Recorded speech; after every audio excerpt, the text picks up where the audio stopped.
Come to your neighborhood, though. Go to your neighborhood. We want to see you walk around Queens. Go walk around Queens, man. Young Buck just went live and called out 50 Cent to walk through Queens with no security after 50 trolled him with a brutal AI meme on his own birthday. What did 50 post that pushed Buck over the edge? And did Buck just reignite an 18-year war he can't win? Let's get into it. The birthday ambush. Around March 14th and 15th, 2026, Young Buck's 45th birthday weekend, David Darnell Brown, the Nashville OG who used to ride with 50 Cent as one of the founding pillars of G-Unit when they was running the entire rap game, was out here just living his life and minding his business. The man had no smoke with nobody. Homie was throwing what he called a rodeo birthday bash at his locker room Nashville saloon. Horses, cowboy vibes, southern energy, the whole nine. On top of the party, he posted a gang of clips to his IG, just laid back footage of himself riding a horse through his block, chopping it up with the folks in the neighborhood, dapping up the homies, showing love to the people who've been showing love to him his whole life. No smoke, no subliminals, no shots, none of that. Just a grown man enjoying another year on this earth with the people who matter most. Cups, what's up, OG? What's up? Yes, sir. You got you did, like, come where you from, you know what I'm saying? You can see it right there. The man is just out in the streets on his born day, being embraced by his community. No problems, no beef on his mind whatsoever, just genuine love from the block. OGs showing respect, neighbors coming through with the handshakes and the hugs. This is what it looks like when a man is truly rooted in where he comes from. And it was clear that Buck was soaking in every second of it. You know, your gimmick is up, homie. We all looking at you. What's up, OG? How you doing, baby? I'm good, man. At this point in the live, Buck was still in full celebration mode, greeting the elders, showing love, keeping it 100 with his people. No drama whatsoever. No mention of 50 Cent, no mention of G-Unit, nothing. Just a man who was grateful to see 45 and wanted the world to see how his community felt about him. But all of that was about to change real quick because somebody else was watching this live too. I'm out here with them real riders, man. It is, baby. Real riders, man. It is, baby. Really do this. Real riders, real folks, real community. That's what the birthday was about. But while Buck was out there keeping it solid in Casheville, 50 Cent was already on his phone cooking up one of the most disrespectful posts in recent memory. See, that's the thing about Fifth. The man moves like a shark that smells blood in the water. It don't matter if you're minding your business, if you ain't said a word about him. If 50 sees an opening to create content off your name, he's taking it every single time. The weapon he pulled out, an AI-generated photoshopped parody image, styled after the old school 1970s TV show, The Dukes of Hazzard. And this wasn't some lazy thrown together meme either. This was a whole production, a detailed recreation of that classic promotional poster with the General Lee and the full cast. 50 had himself edited in as Bo Duke, the show's main protagonist. Tony Yayo was posted up in the frame right next to him. And the one that really set the internet on fire, Glorilla's sister, Victoria Scarface Woods, better known as Brorilla, was photoshopped directly onto the body of Daisy Duke, the iconic character known for those signature short shorts. Then he threw T.I. in there as Sheriff Roscoe P. Coltrane, the bumbling cop from the show, because 50 been going at tip 2. Why violate one person when you can hit 3 in the same post, right? That's the 50 Cent way. And Buck, the man the entire image was aimed at, he was the one being replaced, straight up erased from the squad and swapped out like he never existed. The caption, posted from a 50 Cent for all his millions of followers to see, read, "They mad because you up. Young Buck kicked out, you in the group. At least I know you ain't looking at my AIs, LOL." And when Academic saw the post, even he had to pause. At least I know you ain't looking at my ass. Oh shit. So he puts up a Brorilla post and he says, "They mad because you're up." Even Ack knew that was a different type of violation, because on the surface, sure, that caption reads like another one of 50's signature jokes, the kind that get 1 million likes before breakfast. But if you really know the history, if you really been tuned into what's been going on between these two for the past 18 years, then you understand that every single word in that caption was loaded like a clip and aimed with intention. When 50 said, "Young Buck kicked out," that wasn't no random bar. That was him reaching all the way back to Buck's messy public removal from G Unit in 2008, which came down to royalty beefs, loyalty questions, and what 50 called reckless spending. And at least I know you ain't looking at my A's. That was him pulling out the same card he'd been playing for a whole decade straight. That long-running personal rumor from the 2010s involving Buck and a transgender woman. 50's go-to ammunition in every single round of this beef since the day that story first surfaced. This wasn't no off-the-cuff Instagram joke, fam. This was a calculated, precision-aimed headshot designed to hit Buck in the two places that hurt the most: his career legacy and his personal life. That's the 50 Cent playbook, and homie's been running it to perfection for almost 2 decades straight. Okay. So he takes a jab at Yayo, and apparently Yayo responds. And Yayo responds like this. Because that's exactly what happened. Buck saw that post and he responded hard, but we'll get to that in a second. First, understand how fast this thing spread, because it moved at a speed that even by internet standards was wild. The blog pages, Academics, Baller Alert, Industry Blitz, Traps End Trunks, reposted the image to their combined millions of followers within hours. YouTube reaction channels was uploading by sundown, cranking out videos with titles like 50 Cent Trolls, Young Buck on his birthday, and Young Buck crashes out on 50 Cent. Twitter went nuts with the memes, the broke boy joke started flying, the hood challenge debate kicked off, and the comment sections on every platform turned into a war zone between folks riding with Buck and folks laughing with Fifth. Even Barilla herself popped up looking unbothered, hyped that she was part of the conversation. The whole thing had legs from the jump, and it wasn't slowing down for nobody. And just like that, fam, with one single, strategically timed Instagram post, 50 Cent took a man's 45th birthday, a moment that should have belonged entirely to Buck and his people, and turned it into the opening round of the latest chapter in one of the most one-sided and relentless beefs in the entire history of hip-hop. But Buck, and I need y'all to hear me on this, was not about to take that laying down. Not this time, not on his birthday, and what he did next is exactly where this whole thing caught fire. The clapback from Casheville. Here's the thing about Young Buck that a lot of the people in the comments and the blog sections stay getting wrong. This ain't no soft dude. This ain't nobody who's gonna sit there scrolling through his mentions, see that level of disrespect posted about him on his born day, and just let it ride like it's nothing. Nah, not Buck, not the homie from Casheville. And to the man's full credit, and I want to put that on the record before we go any further here, he did not fold. He did not tuck his tail. He ain't tweet out some vague inspirational quote about rising above the noise. What Buck did was 1,000 times more raw, 1,000 times more real, and rooted in the type of street-certified, community-backed energy that made him who he is in the first place. Homie grabbed his phone, opened IG, hit go live, and went straight to the trenches. Not a studio, not a penthouse, but directly into the heart of his Nashville block, surrounded by the OGs and the neighborhood cats that been rocking with him since day one. Buck was physically posted up in his neighborhood, walking through the streets, dapping up OGs by their government names, stopping by Ed's Fish Place like it's just another Tuesday. No security, no handlers, no entourage, just Buck and the people who've been in his corner since day one. And from that position, he started letting it fly. Leave that, man. This ain't no game. And I just be sitting back and watching, man. Buck was making it clear from the jump he ain't been sleeping on none of this. He been watching 50's whole troll campaign unfold in real time. He been clocking every post, every meme, every personal attack, every time 50 dragged somebody's name through the dirt for engagement. He been biting his tongue through all of it, but not no more. The birthday post was the one that finally broke the camel's back. Trying to manipulate these fans' minds and shit until the bullshit come to an end and that shit catch up with you. That right there was Buck calling out what a growing number of heads in the culture been whispering about for a minute now. That 50's whole operation at this point is built on controlling the narrative, on shaping how people see things through humor and memes and viral moments. It's all smoke and mirrors, fam. Memes instead of music, trolling instead of creating, internet warfare instead of real substance. And Buck was saying straight up, the jig is up, homie. People are starting to see through the act, and it's only a matter of time before the rest catch on. Now you got kids all over you. You can't even do nothing with the man's children.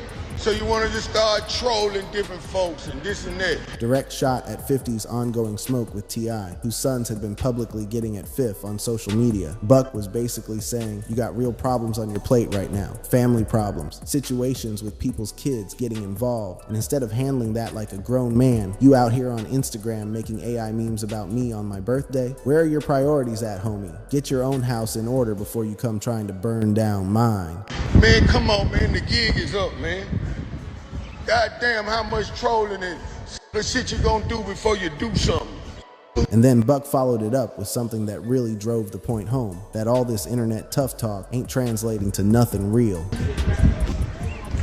You ain't gonna do a goddamn thing, all that old bluff.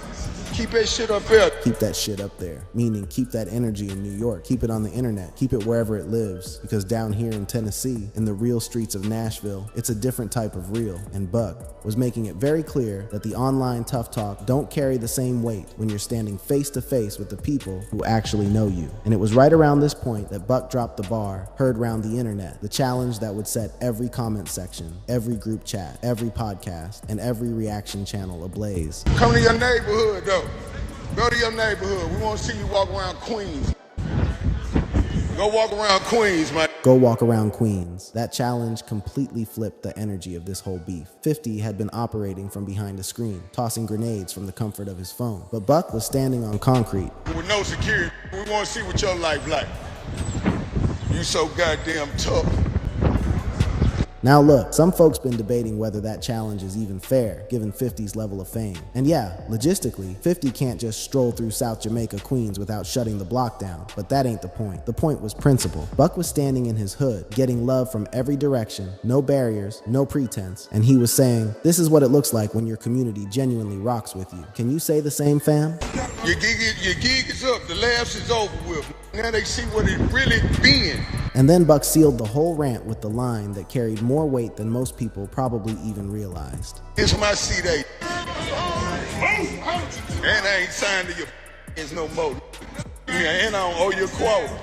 I don't owe you a quarter. That was a direct reference to the bankruptcy settlement, where Buck paid 50 Cent roughly $200,690 through the Nashville courts, officially clearing the financial debt that had been hanging over his head for a decade. The bag is paid, the contract is a wrap, the chains are off, and you don't got no more leverage on me, period. But if Buck thought for 1 second that going off on live was gonna make Fifth back down, he was dead wrong. 50 reposted Buck's own footage to his IG within hours and slapped a caption on it designed for maximum damage. Lol, look at this punk ass. We know you like them boys, Buck. Barilla like the girls, that's a better fit around here, punk. You in your hood because you broke boy, LOL. Broke boy, 2 words that spread through the hip-hop internet like a virus. Every platform, every comment section, every group chat was running with it within hours. And what made it so cold, so ruthless, so effective was how it completely reframed Buck's entire argument. Buck was out there saying, I walk my hood freely, I'm loved, I'm respected, I'm home. And 50 flipped that whole narrative upside down. He was saying, nah, the only reason you walk your hood freely is because you ain't got nowhere else to go. You ain't humble, you're stuck. You ain't choosing the block. The block is all you got left. And that reframe, whether it's true or cap, is the kind of savage counterplay that has made 50 Cent one of the most feared names in hip-hop when it comes to public warfare. Paging all 50s. Po-ass petty nigga. What's going on? Let's go. Where's that? Buck clearly wasn't backing down, but 50 had already won the moment on social media. Tony Yayo jumped into the comments with, "We be in Southside all the time," a direct nod to Southside Jamaica, Queens, co-signing that the unit moves wherever they want. Multiple outlets, Hot New Hip Hop, XXL, Hot 97, screenshotted it before the post got taken down, and 50 wasn't done. He reshared an old clip from Gary with T about the transgender rumor and added, "No reunion FK that, Barilla on the next tour. I'll FK around and put him in my new show, The Accomplice. No reunion, no reconciliation, no mercy." The academics reel that amplified Buck's side pulled in thousands of likes and hundreds of comments, and the reactions were split right down the middle between folks defending Buck's realness and folks bringing up his past L's. And it's those L's, that full, ugly 18-year history, we gotta get into now. 18 years of war. Here's what sets this beef apart from every other rap feud you can think of. This ain't some 2-week Twitter fingers drama that pops off and gets forgotten by the next news cycle. This ain't no SoundCloud subliminals that get addressed in a Breakfast Club interview and then everybody moves on. Nah, fam. This goes way, way deeper than all of that. It didn't start with no meme, it didn't start with no diss track dropped at midnight, and it damn sure didn't start over no horse video on Instagram. This started, like most things in hip-hop that end up lasting 2 full decades with no resolution in sight, over bread. over contracts, over royalties, over publishing, and most importantly, over what happens when the bond between brothers and the business of the music industry crash headfirst into each other and nobody knows how to sort out the wreckage. Young Buck came up with G-Unit around 2002 to 2003, and by 2004, he dropped Straight Outta Casheville, which went platinum and put Nashville on the map. But behind the scenes, the foundation was cracking, starting when 50 Cent and Shaw Money XL, the group's manager and architect, had a falling out over money, and Buck was tight with Shaw Money, real tight. That's how me and close Shaw was. Me and Shaw were fucking probably closer than me and 50. Him and 50 was. You know, so when 50 told the whole squad to cut ties with Shaw Money, Buck was caught in an impossible position, forced to choose between his brother, the man he stood next to at the altar as best man, and his boss, the man who gave him the opportunity of a lifetime. And either choice came with consequences that would follow him for years. No different than I think 50 was, and I didn't know their situations was that serious to the point where I needed to fire Shaw. Buck didn't even fully understand how deep the rift between 50 and Shaw Money went. He just knew he wasn't about to turn his back on his brother over somebody else's beef. And that decision, that one choice to stay loyal, is what set the entire domino chain in motion. The resentment started from 50 not having me on the shows together, so you would see Banks and Yayo and 50 together. That's how it played out. While Banks and Lloyd and 50 were doing shows together, moving as a unit, Buck was on the outside looking in. He got cut from group appearances, left to push his sophomore album Buck the World basically on his own, and that isolation started to take its toll. Then the press started smelling blood in the water, asking questions about what was really going on inside G-Unit, and Buck, rather than covering for the situation like he had been doing, finally told the truth about the money. And it was like, man, I ain't never seen a publishing check. Everything I got come from shows and shit like that. That royalty admission in a 2007-2008 interview hit 50 Cent like a personal betrayal, because in 50's mind, you don't air the family's dirty laundry in public, no matter what's going on behind closed doors. And from that moment on, it was a wrap. On April 7th, 2008, 50 went live on Hot 97 and told the whole world that Young Buck was officially done with G-Unit. You can take this as official notice, cold, clinical, final, no warning, no second chance, no conversation, just gone. But what happened 2 months after that announcement, what 50 had been quietly holding in his back pocket the entire time, is the moment that truly changed the trajectory of Young Buck's career and his public image in a way that he has never, ever fully recovered from. In June 2008, 50 Cent leaked a private phone call he'd secretly recorded roughly a year earlier. 16 minutes of audio he'd been sitting on, waiting for the right moment. And in that recording, you can hear Young Buck, the man who built his whole reputation on being Casheville's hardest, completely breaking down, crying, apologizing, begging not to be cut from the squad. Things that her said, but I don't want you to feel like... Right from the first seconds, you can hear it. This ain't no act. This is a man genuinely terrified of losing everything. And I couldn't even make a verse I couldn't write a rap negative in my mind and my train of thought to actually... Buck was telling 50 he physically could not bring himself to diss him. The bond was too deep. And the whole time, the man he was pouring his heart out to was recording every word. Man, my whole thing is that I don't know what the fuck to do. And then came the line, the one that's been following Buck around like a shadow for 18 straight years. And the nigga just want that same family feel like it's always been. Man, I know I'm out of line. That same family feel. Fam, those words right there. That's the line that would haunt Young Buck for the next 18 years of his life. And what makes it even more painful is what 50 said back to him on that same call. Because 50 wasn't screaming. He wasn't going off. He was calm, almost gentle, playing the role of the concerned big brother. Stay close, sir. That was 50's advice. Stay close so you don't mess up. Sounds like mentorship, right? Sounds like a man looking out for his little brother. But here's the cold, brutal reality of what actually happened. 50 recorded that entire conversation, saved the file, and then waited for the perfect moment to deploy it as a weapon. And when that moment came, he dropped it on the whole world without an ounce of hesitation. When that tape hit the internet, it was a wrap, finished, game over. Blogs and forums immediately labeled it the moment Young Buck's street cred was destroyed. In the ruthless court of 2008 hip-hop culture, where showing any type of emotional vulnerability was treated like a cardinal sin, where being broke broke was worse than being dishonest, and where your street image was literally your currency. Hearing a so-called gangsta rapper sobbing and begging his boss on tape was nothing short of a public execution. The comment sections were merciless. The blogs were merciless. The culture was merciless. Buck went from being G-Unit's Southern enforcer to the dude who cried to 50 on tape damn near overnight. He came back the very next day with a diss track called Taped Conversation, rapping, "The only people that record conversations is 5-0, a hard play on 50's name and the police, but the damage was already done, and everybody knew it. You can't out-rap a leaked tape. The audio spoke louder than any 16 bars ever could." From that point forward, 50 held the upper hand at every single turn.